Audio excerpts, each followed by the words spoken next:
icyo nzi n'ukwigiriye gushira imbaraga zanjye niringiye subuhanga bwawe wiringiye ahubwo nuko dufite umukiza uza tugeze iwacu mu ijuru imbaraga zanjye niringiye subuhanga bwawe wiringiye ahubwo nuko dufite umukiza uza tugeze iwacu mu ijuru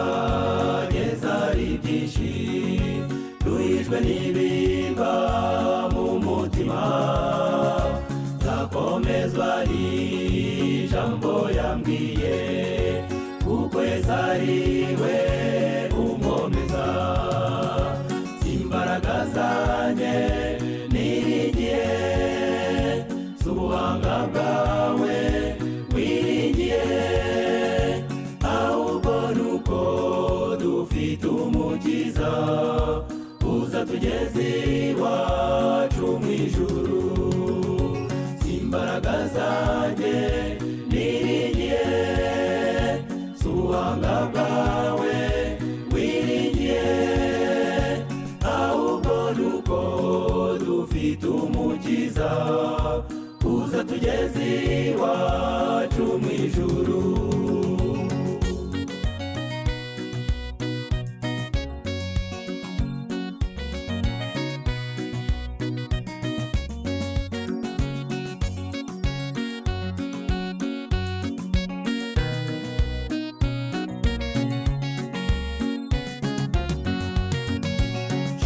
humura kandi wizere wiringire Yesu umukiza ntabwo azigera gutererana kuko ari we nshuti idahemuka imbaraga zanjye niringiye subuhanga bwawe wiringiye ahubwo nuko dufite umukiza uza tugeze iwacu mu ijuru imbaraga zanjye niringiye subuhanga bwawe wiringiye ahubwo nuko dufite umukiza uza tugeze iwacu mu ijuru ahubwo nuko dufite umukiza uza tugeze iwacu mu ijuru ahubwo nuko dufite umukiza uza tugeze iwacu mu ijuru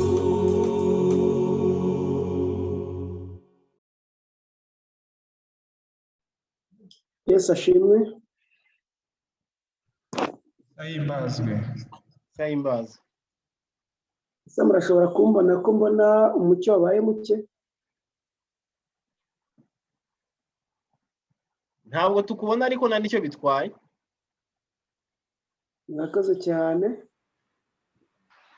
umucyo wabaye muke sinzi ko byagenze reka dushimire Imana iduhaye aka kanya yahabwa icyubahiro iteka ryose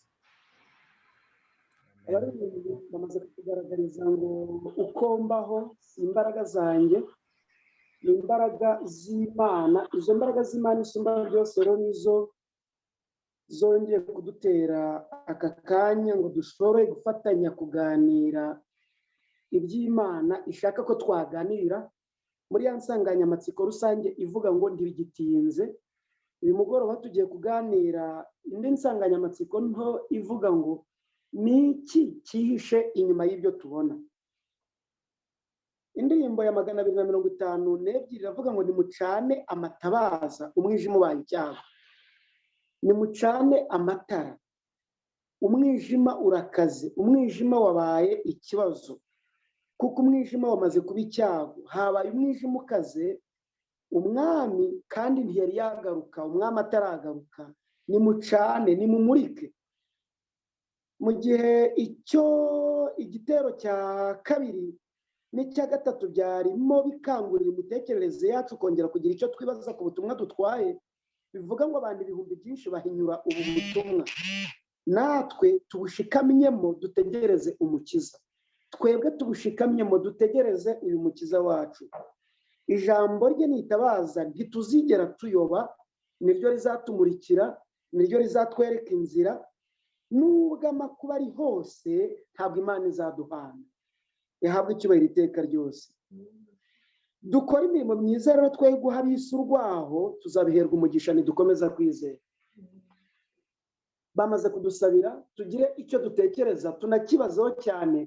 Muri ya nsanganyamatsiko binsaba kongera kugarukaho, tukongera tugasoma iri mu Byahishuwe igice cya 10 ku murongo wa 5 kugeza ku murongo wa 7. Handitswe ngo, marayika nabonye ahagaze ku nyanja no ku butaka, amanika ukuboko kwe kw'iburyo, agutunga mu ijuru, arahira ihoraho iteka ryose yaremye ijuru n'ibirimo, n'isi n'ibiyirimo, n'inyanja n'ibiyirimo, ati ntihazabaho igihe ukundi. Ahubwo mu minsi y'ijwi rya marayika wa 7 ubwo azatangira kuvuza impanda, nibwo ubwiru bw'Imana buzaba busohoye, nk'uko yabwiye imbata zayo arizo bahanuzi. Iri somo twari twamaze kubona ibyaryo n'umurongo mugari kuri ryo, tubona ingingo zirisesengura, kandi tubona ko hari ubutumwa buturuka kuri Kristo Yesu ariwe wavuzwe nka marayika, ari ubutumwa buhabwa izi mbata z'Imana ngo zishobore kubishyira abari mu isi, bo mu mahanga yose, mu miryango yose, mu ndimi zose n'amoko yose. Kandi tubona neza ko ubwo butumwa twabuhawe nk'ubutumwa budahinduka, buri gushyiraho iherezo ku mikorere y'isi, kugira ngo abayituye bose bashobore gusobanukirwa neza ko igihe ari kigufi cyane, nk'uko umwami Imana yabivuze kandi yabigambiriye kuva kera. Twamaze kubona neza ko tugomba kugirira amatsiko ibi byanditswe, tugakenera kubisesengura no kubyinjiranamo umwete n'umurava mwinshi cyane n'imbaraga nyinshi cyane, kugira ngo dushobore ibyiteguye kuba hamwe no kumenyera hamwe iherezo rya byose ko rigiye kuba. Kandi nk'uko tubisoma mu gitabo cyitwa ibizaba mu minsi y'imperuka, biranditswe ngo twakagombye kwiga ibimenyetso biranga ibihe turimo. Twakagombye kwiga ibimenyetso biranga ibihe turimo. Ayo magambo ari ku paji ya 15 y'icyo gitabo cyitwa ibizaba mu minsi y'imperuka cy'igifaransa, cyasohotse mu mwaka wa 2004. Ni iki cyihishe inyuma y'ibyo tubona? None tuzabisobanukirwa dute? Tuzabimenya dute? Kandi tutari mu mwijima ngo uwo munsi udutungure, niko ibyanditswe byera bisobanura. Ibyo turabisoma mu rwandiko Pawulo yandikiye Abatesaloniki. Mu rwandiko Pawulo yandikiye Abatesaloniki, urwandiko rwa mbere yandikiye Abatesaloniki, igice ni icya 5. Igice ni icya 5, twanyarukire tubyumve neza ibyo yavuze aho.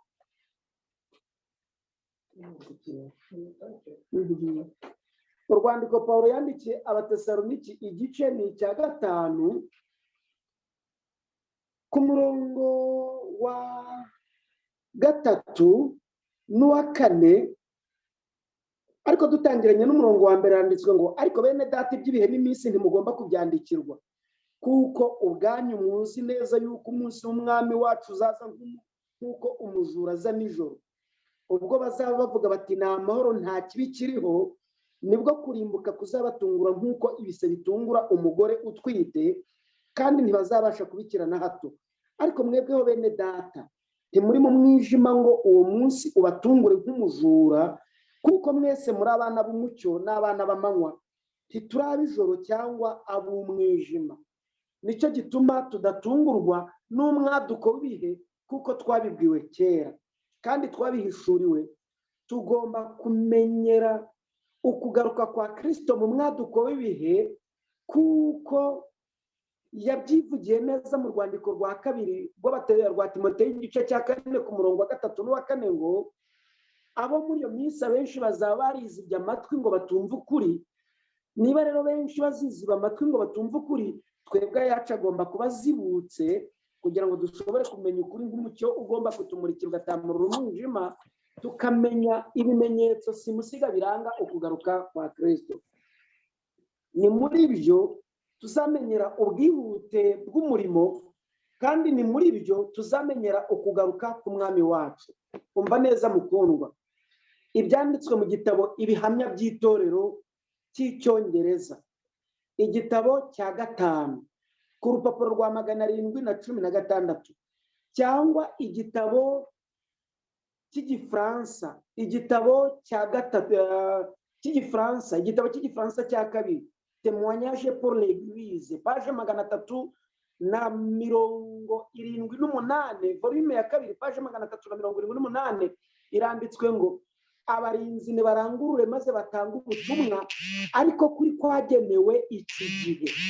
Nibarangurure batange ubutumwa ariko kuri kwagenewe iki gihe, twereke isi igihe turimo cy'amateka ya gihanuzi. Nshuti mukundwa, rero ntushobora guha agaciro ibizaba igihe utimenyereje guhuza ibyahanuwe n'ibyaduka. Ijambo ry'Imana rizahora ritubwira ngo hazabaho, ntabwo rizigera rihindura iyo ntero ngo hazabaho. Aya magambo uzakomeza uyasoma mu byanditswe byera, uzakomeza gusoma ngo hazabaho. Na Yesu avuga iby'isenyuka rya Yerusalemu uzabyumva biri mu njyana y'igihe kizaza, kandi byarasohoye mu mwaka wa 70. Hazabaho. Nyamara ibinyamakuru byo bikatubwira ngo habayeho. Dukeneye rero Mwuka Wera ubishurira akadufasha kubihuza, tukabikuramo amakuru y'ingenzi atumenyesha aho igihe kigeze, kugira ngo tutazazimirira mu mwijima abandi bazimiriyemo. Twebwe nk'abana b'umucyo tumenye aho igihe kigeze. Icyo ni ngombwa. Dukwiriye kumenya guhuza amakuru. Dukeneye kumenya guhuza amakuru ari budufashe tugasobanukirwa ahashize, ahariho ndetse n'ahazaza, binyuriye mu gusoma ibyanditswe mu gitabo umurimo wa Gikristo. Ibyanditswe mu gitabo umurimo wa Gikristo, ingeri ya mbere yasohotse 2019 ku rupapuro rwa 50. Igitabo cyasohowe n'itorero, haduha amakuru magari cyane kugira ngo dushobore gusobanukirwa n'ibyo turi gusoma. Byumve neza, biranditswe ngo kuko ibi bitabo nibyo bidusobanurira isohora ry'ubuhanuzi, bitumenyesha iby'ibitangazamakuru bitubwira, kandi iyo tumenye guhuza amakuru yabyo nibwo dushobora kumenya aho kuri. Biranditswe ngo uko ibintu bimeze mu isi byerekana yuko ibihe by'akaga twamaze kubigeramo rwose. Ibinyamakuru bisohoka buri munsi byuzuyemo amakuru y'ibimenyetso by'ubushyamirane buteye ubwoba bwenda kubaho bidatinze. Ellen White aravuga ati ibinyamakuru bisohoka buri munsi byuzuyemo amakuru y'ibimenyetso by'ubushyamirane buteye ubwoba bw'igenda kubaho bidatinze. Nunyarukira ku kinyamakuru Ukwezi, nunyarukira ku kinyamakuru Igihe, nunyarukira ku kinyamakuru Imvaho Nshya, nunyarukira ku binyamakuru by'uburyo butandukanye, nusimbukira kuri Reuters, nusimbukira kuri CNN, nunyarukira ku bindi binyamakuru muri post.com n'ibindi binyamakuru by'uburyo butandukanye, byuzuyemo amakuru y'ibimenyetso by'ubushyamirane buteye ubwoba bw'igenda kuba ku isi vuba bidatinze.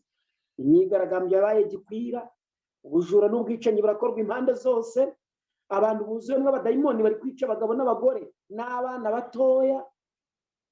Abantu batwawe, kandi batwawe no gukora ibibi, kandi buri bwoko bwose bw'ibibi byuzuye impande zose. Aya magambo ushobora no kuyasanga mu bihamya by'itorero igitabo cya 9 ku rupapuro rwa 11. Kubw'ibyo rero niba ibyanditswe byera bitubwira ngo hazabaho, umwuka wanuzuka ukatumenyesha neza ngo ibinyamakuru by'ubwabyo biri kutubwira ibiri gusohora nk'uko tubisoma mu byanditswe byera. dukwiriye kumenya gusobanukirwa iby'ibi bitabo n'ibyigisho by'ubuhanuzi dusoma, dore ko bizahora bitubwira ngo hazabaho, ariko ibitangazamakuru n'ibinyamakuru byo bikatubwira ngo habayeho. Iyo uzi guhuza hazabaho na habayeho, ntushobora gutungurwa n'ibyaduka. Kandi iyo uri umusomyi usoma ibitabo bitandukanye, biguha amakuru magari kuko ibyinshi biba byaramaze gutegurwa bikandikwa. Inshuti mukundwa, umenya uko witwara mu isi mu minsi y'imperuka, ukazabonera ubwihisho mu Uwiteka, nk'uko intumwa za Yesu zakurikiranye ubuhanuzi akantu ku kandi, zitatunguwe n'isenywa rya Yerusalemu kandi ntiziyirimbukiremo, kuko zari zarakurikiranye ubuhanuzi nk'uko Umukiza yari yaramaze kubisobanura. Iby'isenywa ry'urusengero rw'i Yerusalemu byabaye bishya mu matwi ya bamwe, ariko ntibyigeze biba bishya mu matwi y'intumwa. Yesu yabivuze mbere gato yo kubambwa kwe mu mwaka wa 31, bisohora hashize imyaka hafi 40. N'ubu nuko byanditswe ngo ntibigitinze. Ibyavuzwe mu gihe cyatambutse biri gusohora tubirebesha amaso yacu. Byari byaravuzwe neza ngo tuzakoresha uburyo bw'ikoranabuhanga mu buryo bwo kugura no kugurisha. Ibyo biri kugaragara uyu munsi wa none. Ibyanditswe byabitubwiye neza, byabidusobanuriye neza ko abantu bazatura mu midugudu. Uyu munsi wa none udatuye mu midugudu nawe ubwe yagira ipfunwe. Ntibigitinze.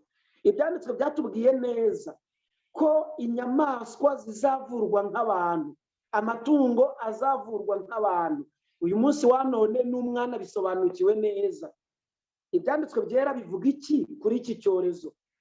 Yesu yabivuzeho iki kuri iki cyorezo? Ese amakuru menshi kuri iki cyorezo abitubwiraho iki?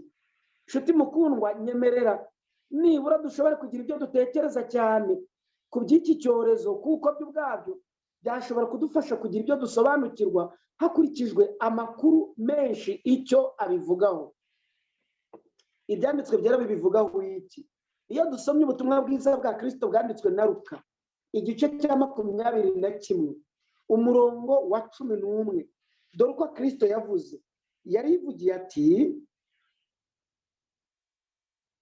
kandi mu isi hamwe na hamwe hazaba ibishyitsi bikomeye, kandi hazaba inzara n'ibyorezo by'indwara, hazabaho n'ibiteye ubwoba n'ibimenyetso bikomeye biva mu ijuru.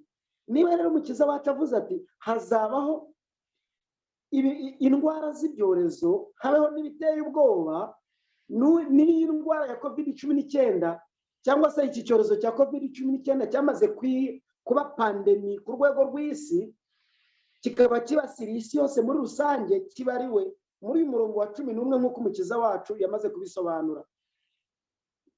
None tumaze kubyitegereza nk'uko kare twabibonye, Mose we ntiyigeze atungurwa n'ibiri kumubaho. None ni kuki twebwe dushobora gutungurwa n'ibiri kuba? Impamvu twashobora gutungurwa nuko tudasoma, ariko turamutse dusomye ntidushobora gutungurwa. Nk'uko Mose yibajije byinshi ku byo yabonaga, kandi nk'uko intumwa za Yesu zibajije byinshi ku byo Yesu yari azibwiye, niko abari ku isi bari kwibaza byinshi ku biri kuba, kandi n'ibiri kuyibaho niba bifatanye n'ibimenyetso byo kugaruka kwa Yesu cyangwa niba ari ibintu bisanzwe. Ariko natwe dushobora kubyibazaho, ese ibi birasanzwe cyangwa bifitanye isano n'ibimenyetso byo kugaruka kwa Yesu? None niba ari ibisanzwe twitware dute? Ese niba bifitanye isano n'ibimenyetso byo kugaruka kwa Yesu tubyitwaremo dute? Nyuma y'iki cyorezo isi yose izagendera ku yahe mategeko? Izagendera ku yahe mategeko nyuma y'iki cyorezo? Ese koko isi izarimburwa n'ikibuye kinini nk'uko bamwe babivuga? Ni intwaro kirimbuzi zizayihirika nk'uko tujya tubyumva mu bihugu bitandukanye ngo bakoze igisasu kirimbuzi cyiyongereye ku byo bari basanzwe babitse? Ese isi izagenda ishonga gahoro gahoro ishire? None se isi izagumaho iteka n'iteka? Bizagenda bite? Ibi ni ibibazo byinshi bamwe muri twe bibaza. Ariko reka twibaze ku murongo mugari cyane w'iki cyorezo. Ni iki cyihishe inyuma y'ibyo dusoma mu kinyamakuru cyitwa Religion News Service? cyasohoye inkuru yacyo kuwa 8 z'ukwa 9 2020 ivuga gahunda isi izagenderaho nyuma y'iki cyorezo, ariwo murongo wiswe kongera gusubiza isi ku murongo. Umurongo uvugwa aha isi yavuyeho ni uwuhe? Uzawisubizaho ninde? Uzayiwusubizaho ninde? Azakoresha ubuhe buryo yisubiza ku murongo? Bizagira ngaruka ki kuyobokamana nyakuri? Ese ibiteganijwe muri iyo nkuru bizagerwaho? Nibigerwaho abera bisumba byose bazabyitwaramo bate? Muvandimwe inshuti nkunda, ni iki cyihishe inyuma y'ibaruwa ya gishumba yanditswe na Papa Francis kuwa 18 z'ukwa 6 2015 yiswe Laudato Si, ivuga ku kibazo cy'imihindagurikire y'ibihe, ibyo bise climate change, nk'uko Ellen White nawe yabyanditse mu gitabo Intambara Ikomeye, page 416 kugeza 418. Ese ubundi Laudato Si ni iki? Uwanditse iyo baruwa yaragamije iki? Ibiri muri iyo baruwa bizagira ngaruka ki ku bwoko bw'Imana bwasigaye? Kuko mu ngingo muri iyo baruwa, mu ngingo yayo ya 232 mu ibaruwa muri iyo baruwa mu ngingo ya 232 kugeza 237 yagaragaje neza ko kugira ngo ibyorezo bishire, ibyorezo by'indwara bicike, kugira ngo ibiza bishire, kugira ngo ihungabana ry'ubukungu rishire, kugira ngo ikirere gihagarare neza, kugira ngo dushobore kugendana n'imihindagurikire y'ibihe bitaduhungabanije, bitatugizeho ingaruka mbi, kandi byose kugira ngo bicike bive ku isi, iyo mihindagurikire y'ibihe ishire, nuko isi yose yaruhuka umunsi umwe w'icyumweru, Sunday. Niko Papa Francis yatangaje muri iyo baruwa ya gishumba yanditswe ku itariki ya 18 z'ukwa 6 2015. Abatangaje ku mugaragaro umunsi w'ikiruhuko umwe rusange, ahamagarira isi yose kukiruhuka, kandi isi yose ibyinjiranamo imbaraga. None se tugaruke, ibiri muri iyo baruwa bizagira ngaruka ki ku bwoko bw'Imana bwasigaye? Buzitwara buti isi yose nimara kwemera ibiri muri iyo baruwa? Ese ni ngombwa kubyibazaho? Yego, kuko ariyo nzira y'isora ry'ibyahishuwe igice cya 17 ku murongo wa 12 kugeza ku wa 14, ahagaragaza neza ko isi yose, byumve neza, ahagaragaza ko isi yose izaha ubutware bwayo ya nyamaswa kugira ngo ishobore kuyobora mu gihe cy'isaha imwe, biyihamagarire kwerekeza mu kurwanya umwami w'abantu. Ariko abari hamwe nawe, batoranijwe, bahamagawe kandi bakiranutse, nabo bazayinesha. Imana ihabwe icyubahiro. Iki rero ari nacyo duhamagarirwa. None dukomeze twibaze, ni iki cyihishe inyuma y'ibaruwa yo kuwa 20 z'ukwezi kwa 3 2020 yiswe Common Good, yanditswe na Papa Francis, ahamagarira isi yose kugendera ku cyiza cya rusange. Icyiza cya rusange nabisomye muri Gatigisimu ya Kiliziya Gatolika ku ngingo y'2878, basobanura ngo icyiza cya rusange ni itegeko ry'icyumweru. Ubundi icyiza cya rusange ni ikiruhuko cy'icyumweru. Inyuma y'iryo zina ryiza hihishe iki? Ni iki cyihishe inyuma y'ibaruwa yo kuwa 2 z'ukwezi kwa 10 2020 yiswe Fratelli Tutti, yanditswe na Papa Francis, ahamagarira isi yose kunga ubumwe no kongera guhinduka abavandimwe. Muri ubwo buvandimwe ni iki kibwishe inyuma?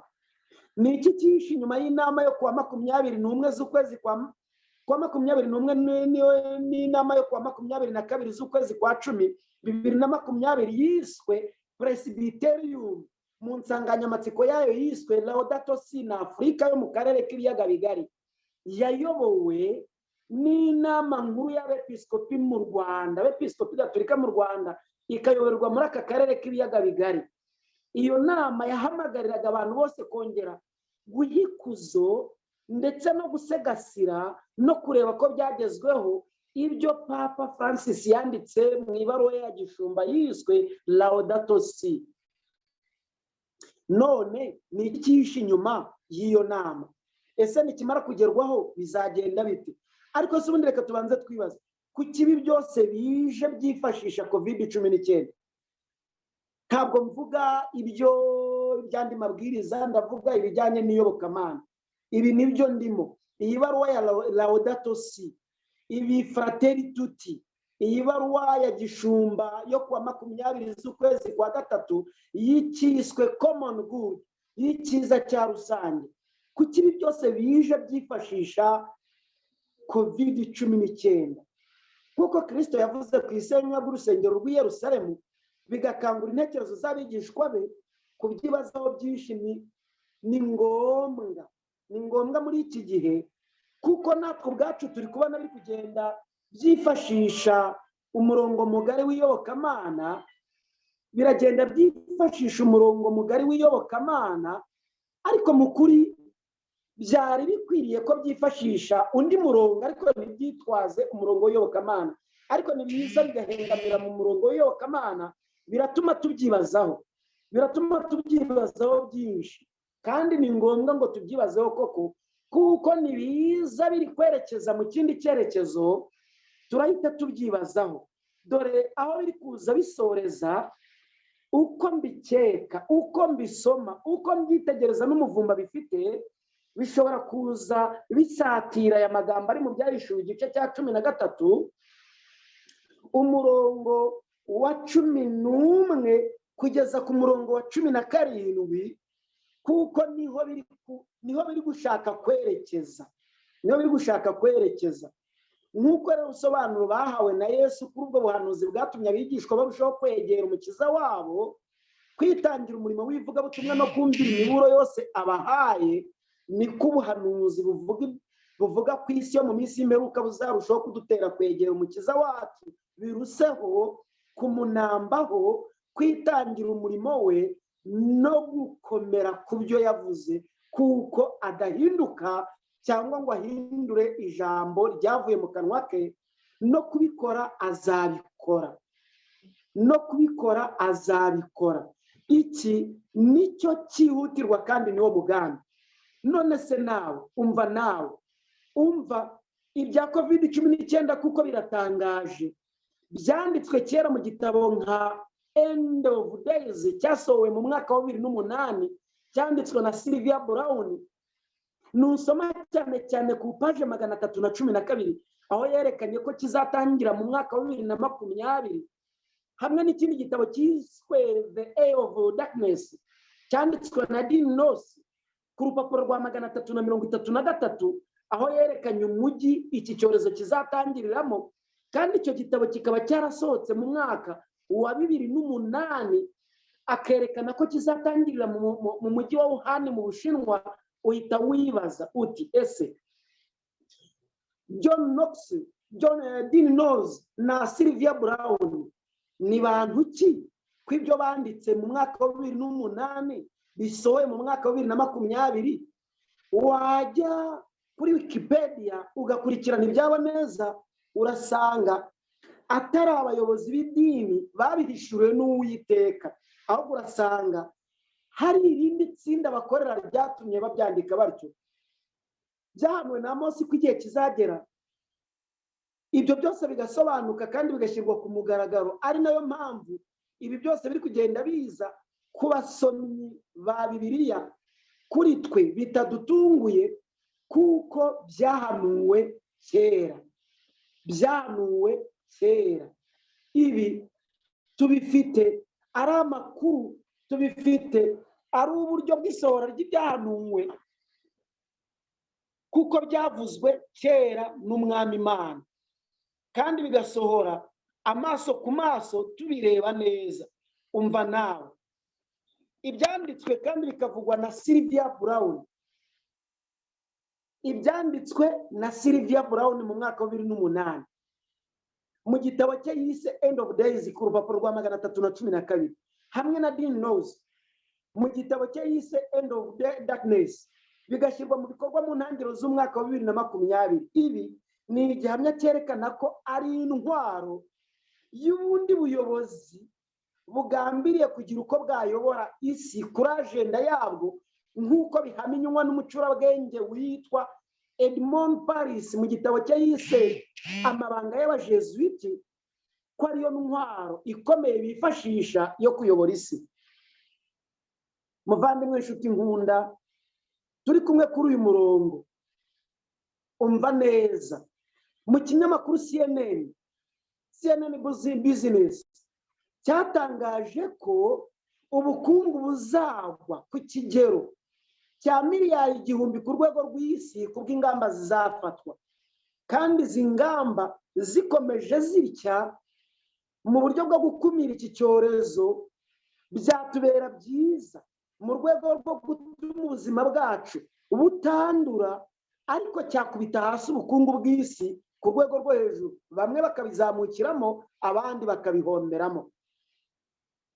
Mu ngamba ziri gufatwa ndetse n'izamaze gufatwa, byumve neza, nk'uko bikomeza kugenda bitangazwa n'ababitangaza.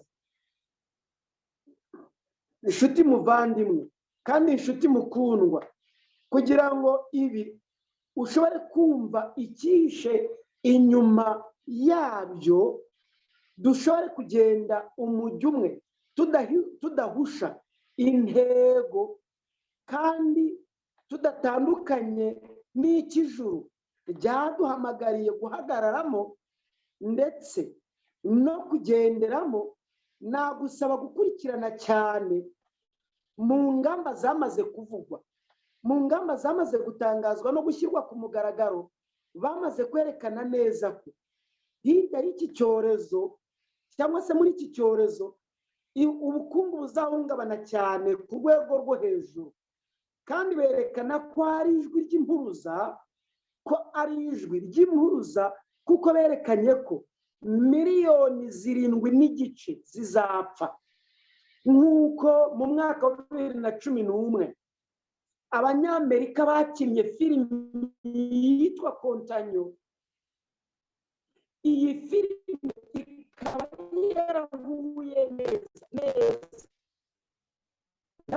yanditswe mu mateka y'ubujesuiti y'umunyamakuru witwa Alexandre Adler mu gitabo cye yise Le Nouveau Rapport de CIA, akandika mu chapitre yitwa Le déclenchement possible d'une pandémie mondiale, ku rupapuro rwa 500, yerekana ngo hagati ya 2020 kugeza 2025 ni kizaba.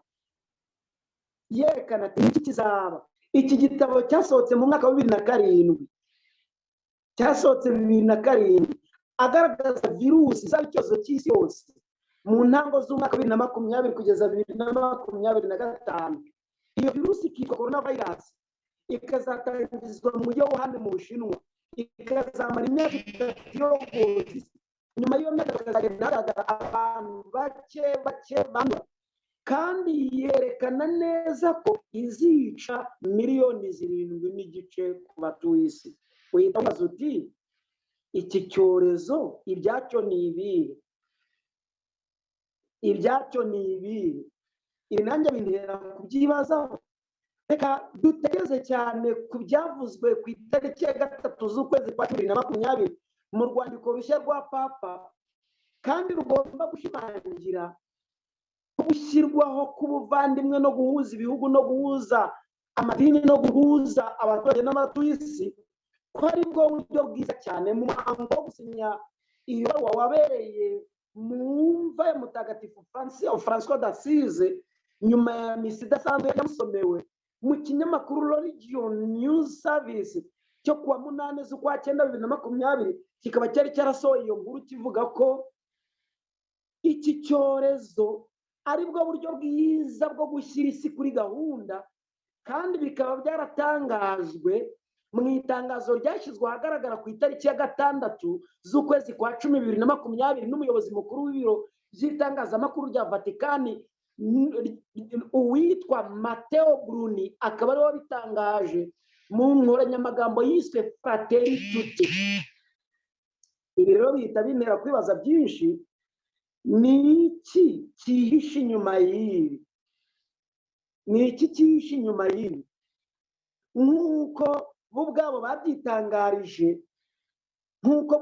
babyitangarije bakabishyira ahabona, ni umurongo mugari wateguwe, cyangwa se ni uburyo babonye bushya bwo kongera kuyobora isi mu cyerekezo bashaka ko iyobokamo.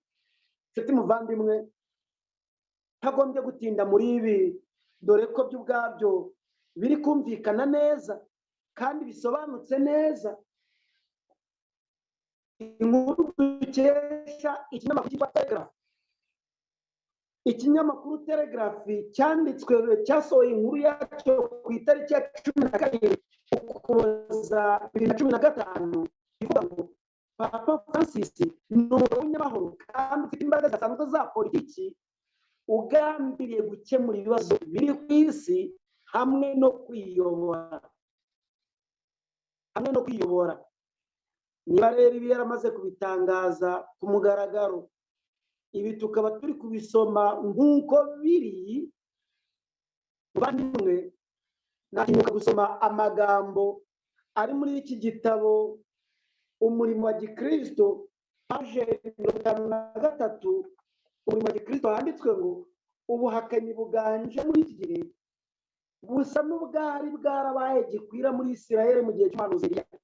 Abantu batabarika muri iki gihe bakurikiye banyuze mu guha umuntu ikuzo akarutishwa Imana, mu gusingiza abayobozi bakunzwe, mu kuramya Mamoni, ndetse no mu kurutisha inyigisho z'ubuhanga ukuri ko mu byanditswe byera. Gushidikanya no kutizera birateza impinduka zikomeye mbi cyane mu ntekerezo n'imitima by'abantu. Byigishwa ku mugaragaro ko twageze mu gihe imitekerereze y'umuntu igomba kurutishwa cyangwa se kuruta inyigisho z'ijambo ry'Imana. Amategeko y'Imana ari nayo urugero rw'ubutungane Imana yashyizeho, abantu bavuga ko ntacyo amaze. Ibi byose biri kuyobora isi mu marembera.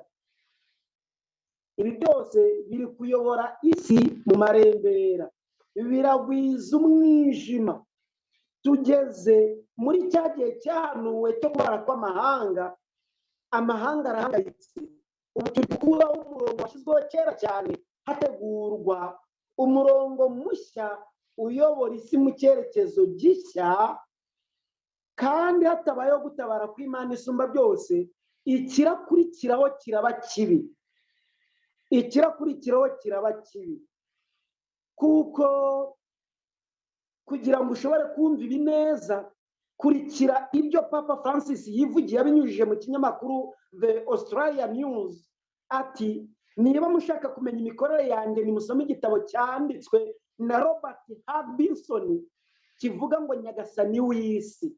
Cyangwa se mu yandi magambo, Papa aravuga ko ashaka umwami w'abami, umuyobozi w'isi yose, Nyagasani w'isi yose. Hamwe n'ikinyamakuru Half Post Politics cyasohoye inkuru yacyo kuwa 24 Nzeri 2015 kivuga ngo Papa Francis ashaka kuba perezida w'isi yose. Ibi ni igihamya kidashidikanywa rero kigenda kuba. Abasomyi ba Bibiliya dukwiriye gusoma tugakurikirana.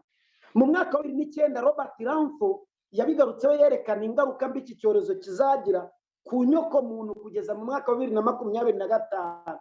Yabigarutseho mu mwaka wa 2009 yerekana ingaruka iki cyorezo kizagira mu mwaka kugera mu mwaka wa 2025. Angela Merkel yavuze ko 70% by'abaturage b'Abadage bazahura n'ingaruka mbi z'iki cyorezo. Yavuze ko coronavirus izatangira mu majyepfo ya Aziya ikagera mu Burayi no muri Amerika, kuva ubwo igakwirakwira isi yose byihuse. Mu mwaka wa 2008 Dr. Mark Siegel wo muri Leta Zunze Ubumwe yavuze ko bazajya bapima abaturage bitanyuriye mu bushake bw'umudendezo w'umutima namuhana. Ibi byakuwe mu kinyamakuru Fox News mu nkuru yacyo yitwa On Coronavirus, I think it is a amount of cases, agaragaza neza uko bizaba byifashe mu myaka 8 ishize ubudage bwashyize ahagaragara ubushakashatsi mu by'indwara zifata imyanya y'ubuhumekero bw'uwitwa Dr. von Ganvoda wari ukuriye itsinda ry'abashakashatsi mu nyandiko yise Motisasi, avuga ko iki cyorezo kizagera ku isi yose. Avuga ko tuzahora tubona abantu bashya bandura mu gihe cy'imyaka 3. Yavuze ko iyi virusi izajya yigaragaza bikomeye mu minsi 14 uwayandiye ahuye n'abandi cyangwa se ari ahantu mu kato runaka. Yavuze ko abantu bazayandura ari benshi muri bo izabica, kandi kuva intambara ya kabiri y'isi yose yarangira iki cyorezo nicyo kizengereje isi. Muvandimwe, mu mwaka wa 2017 umujesuite Dr. Anthony Fauci, umuyobozi w'ikigo cy'igihugu gishinzwe kwita ku ndwara zigira impinduka ku ruhu ndetse n'izikwirakwira cyo muri Leta Zunze Ubumwe za Amerika, yaravuze ati nta gushidikanya Donald Trump azasakirana n'icyorezo cy'indwara ikwirakwira mu gihe azaba ari ku buyobozi. Yabitangaje mu nama yavugaga ku kwitegura ibyorezo mbere y'uko biba. Iyo nama yabereye Georgetown University, kandi amakuru yatangajwe na RBA ku itariki ya 2 z'ukwezi kwa 2020 hari saa 2:01 za mu gitondo. Yavugaga ko Perezida Trump wa Leta Zunze Ubumwe za Amerika yanduye hamwe n'umugore we Melania Trump banduye iki cyorezo cya COVID-19. Umuntu yakwibaza byinshi kuri umujesuite Anthony Fauci wavuze ibi, none nta kishi nyuma y'ibi. Ku itariki ya 17 z'ukwa 3 2020 mu nama nto yabereye muri White House Washington DC, Dr. Anthony Fauci yavuze ko indwara izamara igihe kirekire ikazajya ikunda kugaruka, hakaba hakenewe urukingo. Ibi biratangaje. None nibi byaramaze kuvugwa, bikaba byaramaze gushyirwa habona, bakaba berekana ko 1/3 cy'abatuye isi kizaburirwa irengero, miliyoni 7.5 zigomba gupfa. Bakaba berekana ko uburenganzira bwo kuba aho umuntu ashaka buzateshwa agaciro, imyidagaduro na siporo bizashegeshwa bikomeye. Bakerekana ko inganda nto zizakurwaho, bakerekana ko ubuvuzi kwita hasi. Ibi byose bakaba baramaze kujya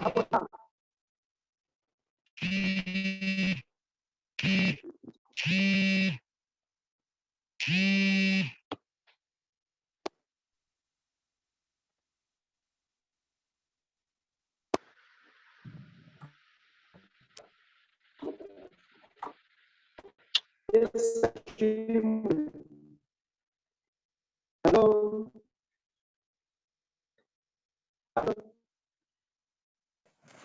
Oui.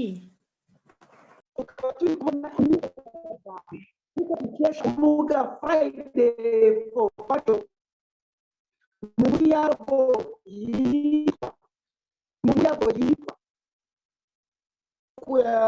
Kwa gatandatu tariki ya 25 Nzeri 2020 haranira guhatira abayobozi ba Leta z'isi gushyiraho ingamba zo gukumira ihindagurika ry'ibidukikije ryiswe Friday for Future riyobowe na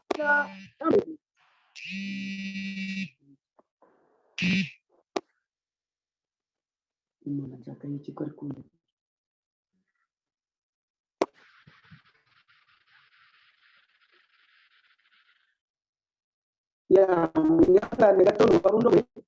nk'uko itsinda rikomeje kugenda ribigaragaza kandi riyobowe na Greta rizakora iyo myigaragambyo cyangwa se ryakoze iyo myigaragambyo ku isi yose. Ibyo kandi bikaba byarakomeje kugenda bigaragara. Ubuhanuzi butubwira ko umuturambye uzashyirwaho gukurikije iyangirika n'ihungabana ry'ubukungu, guhagarika ibyorezo by'indwara, impanuka zose z'umuriro, imyuzure n'ibindi. Ubuhanuzi butubwira ko guhagarika impfu zitunguranye ari uko abantu bose bazahatirwa kuruhuka umunsi umwe, kandi uwo munsi umwe nta wundi ni kuwa mbere w'iminsi 7. ahiswe sandereste sande cyangwa se dimanche, nk'uko tubisoma mu gitabo intambara ikomeye yatwaje n'impano ku rupapuro rwa 414 kugeza ku rupapuro rwa 416.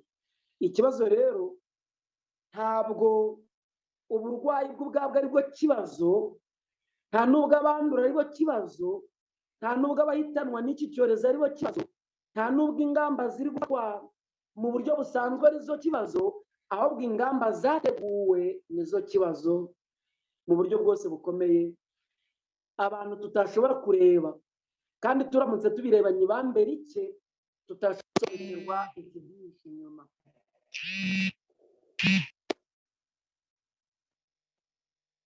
Muvandimwe inshuti nkunda, tukaba dukeneye kubana n'Imana byimbitse kugira ngo dushobore kumenya uko tuzitwara mu minsi izaza. Ngana ku musozo, ndatinyuka kukubwira aya magambo aboneka muri Yeremiya igice cya 12.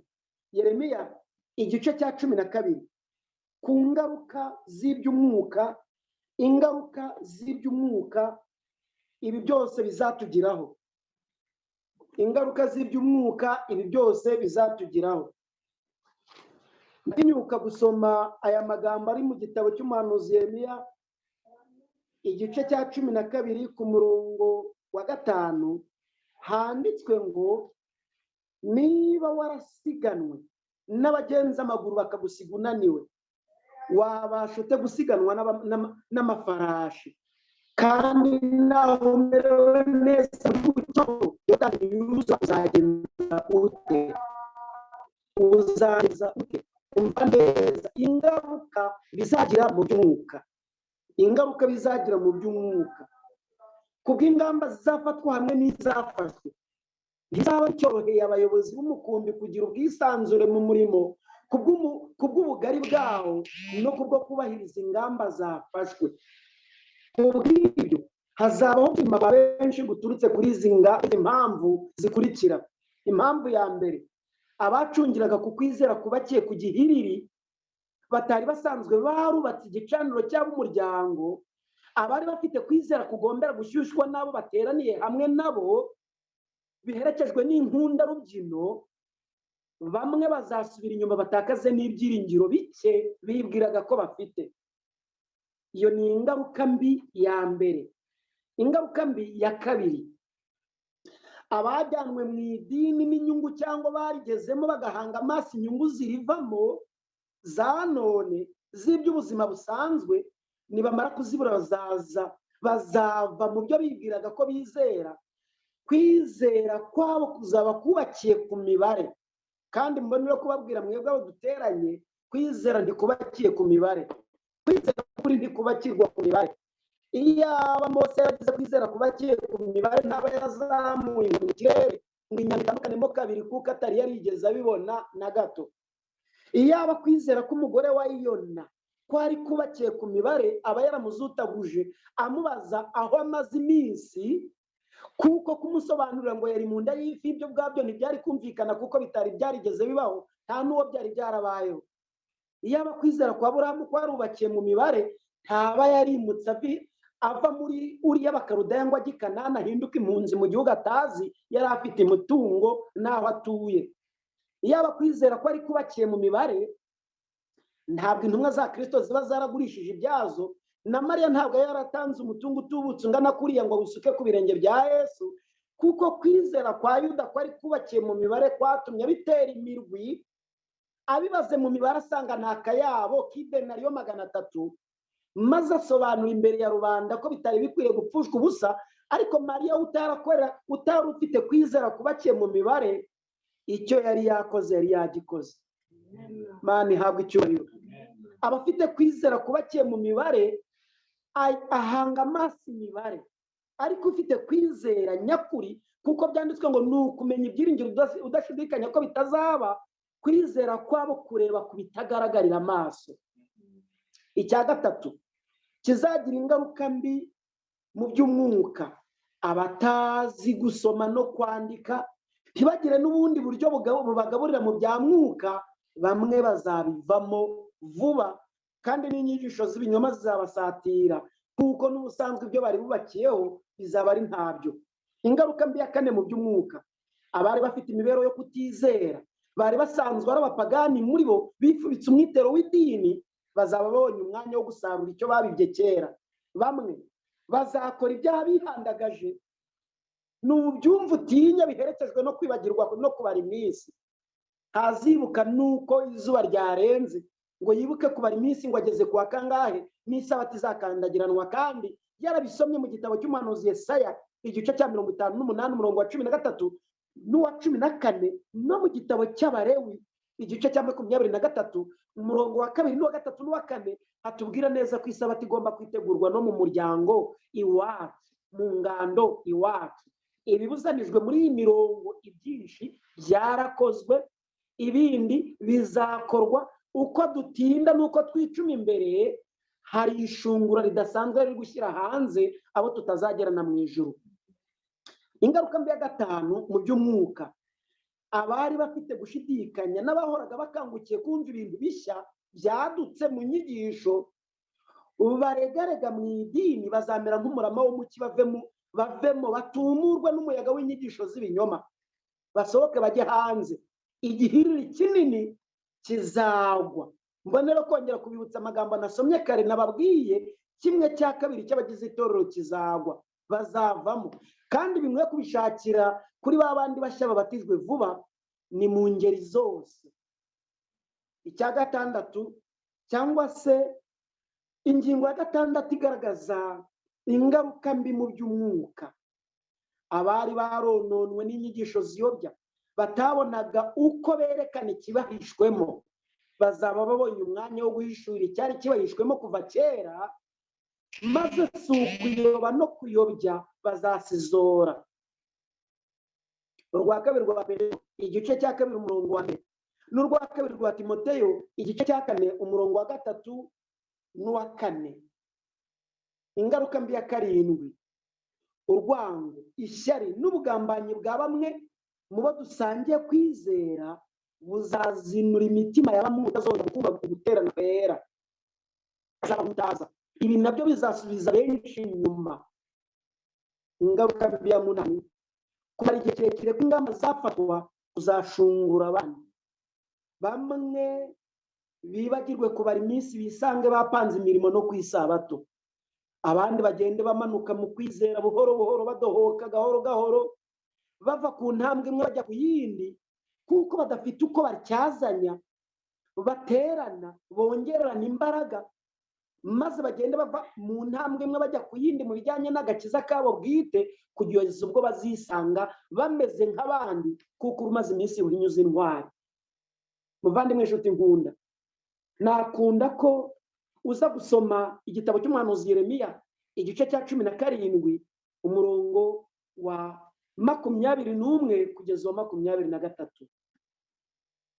Ubutwari mu kwizera no gushikama no kurengera ukuri bamenye, kuri bamwe bizabakururira gufatwa nabi, gutekerezwa nabi, gusuzugurwa no kwangwa. Bamwe bazatekerezwa ko bayobye, abandi bafatwe ko bakabya, bacigikuba, kandi ari ishyaka ry'Imana barwana, bitavanyeho ubuyobe no gukabya kwa bamwe kuzaba kuri kwigaragaza, kandi bifashishije Bibiliya n'umwuka w'ubuhanuzi. Umwanzi Satani wateguye uru rugamba rukomeye rutya, yarazi icyo ashaka kugeraho. Yashakaga kugira ngo abakubitanishe imitwe, agonganishe benshi, ashungure, agushe, arimbure, kandi ageze ku ndiba ya rwa rwobo bamwe.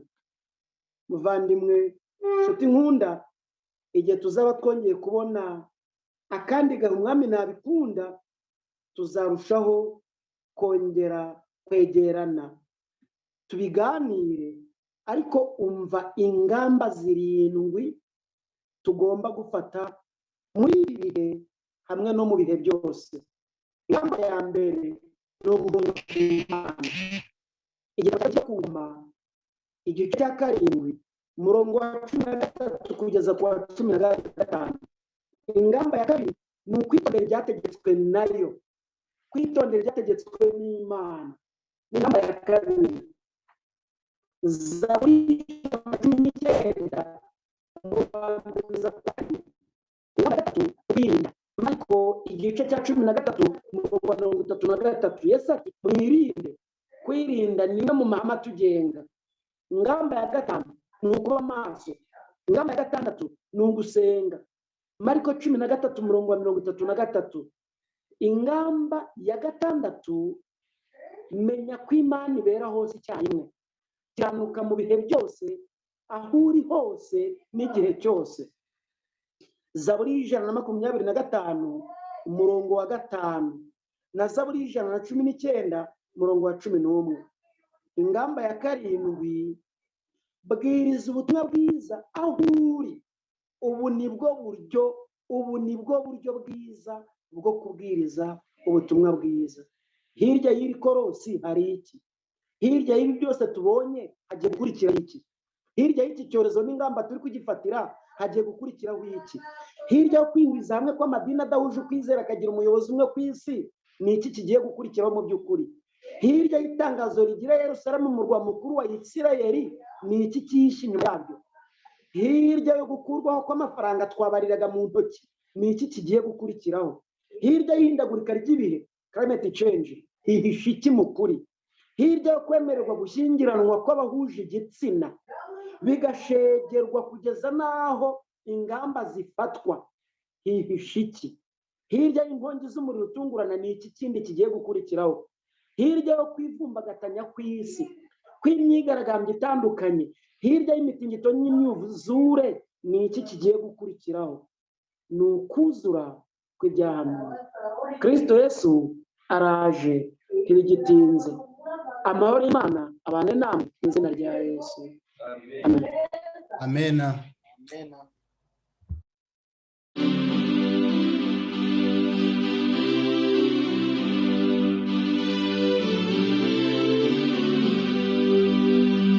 Mugenzi komera, Yesu ari hafi, twamutegereje kera, tugiye kwitahira iwacu heza, turirimbe ko dutsinze, twihangane twe kumuhemukaho, kandi wataduhemukiye, yatweretse urukundo ruhebuje, nirwo rwatumye dupfira. Mugenzi komera, utegereze umudugudu w'izahabu, wateguriwe abakiranutsi, niho tuzaruhukira. Ihangane, ntabwo tuzaguma mu buhanya no mu miruho, hari umwijima uzatamuruka, igitondo gitangaze. Mugenzi komera, dore araje, uwo muremyi wa byose, azanye n'abamarayika benshi, azanye n'ingororano. Ihangane ugeze igihe umukiza azamubwira aya magambo, ngo mugaragu mwiza ukiranuka, igire mu munezero. Mugenzi ujye uhora wihanganye, komeza kwizera kwawe, amarira yawe ahanagurwe, maze uzahabwe n'ikamba. Ihangane mwene data, ni koko isezerano rye ni impamo, uzibanirayo n'abakiriya twakijijwe na Yesu umukiza wacu. Imana data wa twese, umuremyi w'ijuru n'isi, wowe udasobwa ibiri kubera kuri uyu mubumbe, wowe uzi neza agaciro k'igihe tugomba gukoresha, kandi ukaba uri kubona igihe wateguye ko kigeze ngo dushobore kwitegura, kandi ukaba ugomba kudutegura. Tugushimiye imiburo uduhaye, uhabwe icyubahiro. Uduhe umugisha, udushoboze gusobanukirwa byimbitse, udushoboze kubigenderamo, kandi udushoboze gushikama. Mu gihe benshi bari gushungurwa bakajya hanze ku bwa ziriya mpamvu 8 twabonye, twebwe dushoboze gushikama. Mu gihe benshi bafata ibi bihe bakabyifashisha mu buryo bubajyana hanze kubwo kutagira urufatiro rushikamye, twebwe imfatiro zacu zibe zikomeye. Nk'uko umunyezaburi avuga ati, niba imfatiro zishenywe umukiranutsi yakora iki? Ntabwo igikwiriye ari ukwikorera amaboko, ntabwo igikwiriye ari ukuvuza induru ngo turire, ntabwo igikwiriye ari ugufasha abazisenya kuzigera imigeri. Igikwiriye ni uguhagarara mu byuho tugasubizaho imfatiro zariho ku ngoma nyinshi. Dushoboze kubihagararamo neza. Uwo umugisha abo twateraniye aha bose, ababyumvise bose bagirire neza, dushoboze gukomeza kwitegura ukugaruka kwa Yesu, tubisabye mu izina rya Yesu. Amen.